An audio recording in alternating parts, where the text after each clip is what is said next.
এই মুহূৰ্তত আমি ভাৰতীয় জনতা পাৰ্টিৰ প্ৰাৰ্থী হিসেবে প্ৰায় 2.5 লাখ ভোটৰ ব্যৱধানত আমি আগুৱাই আছো আৰু যেনেকুৱা আমি ভোটের যে গতি আমি দেখি আছো ইয়াতে হয়তো 3 লাখের ডিফারেন্সে ভারতীয় জনতা পার্টি বিজয় সাব্যস্ত করিব।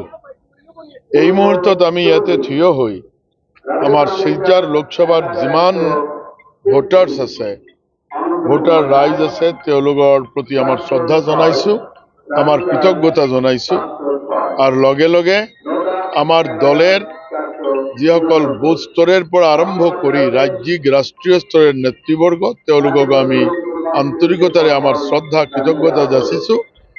তেওঁলোকৰ কাৰণেই আমাৰ ইয়াতে জয় সাব্যস্ত হব। আজিৰ দিনত এতিয়ালৈকে আমি হৈছে কথাটো কব পৰা নাই, কাৰণ এতিয়াও প্ৰায় 3 লাখ ভোটেৰ কাউন্টিং বাকি আছে।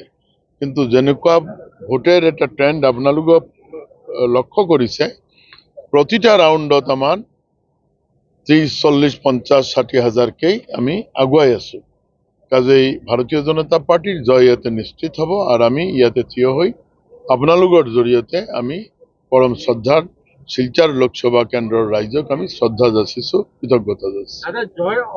নিশ্চয় আমি কাছারের কারণে ভারতীয় জনতা পার্টির প্রার্থী হিসাবে আমি ইয়াতে জয় সাব্যস্ত হওয়ার পাছতে, কারণ কাছার আমার রাজনীতি দীর্ঘদিনীয়া রাজনীতি, যদিও আমি এটা সমষ্টি কেন্দ্রিক আমি রাজনীতি করেছি, রাজ্যের ভিতরতে আমার রাজনীতি সীমিত আছে, যে এই ক্ষেত্ৰত ৰাষ্ট্ৰীয় পৰ্যায়েৰ লগতে এই আমি প্ৰথম আমি যাম আৰু আমাৰ শিলচৰ সমষ্টিৰ কাৰণে, শিলচৰ পাৰ্লামেন্টাৰি কনস্টিটিউয়েন্সিৰ কাৰণে বা বৰাক উপত্যকাৰ কাৰণে আমি প্ৰচণ্ডভাবে চেষ্টা কৰিম, যিমানখিনি পাৰো দেহে মনে লাগিয়ে আমি চেষ্টা করিম যাতে আমার এই লোকসভা সমষ্টির কারণে, এই লোকসভা সমষ্টি এটা প্রেস্টিজিয়াস সমষ্টি হয়, আপনালোক জ্ঞাত।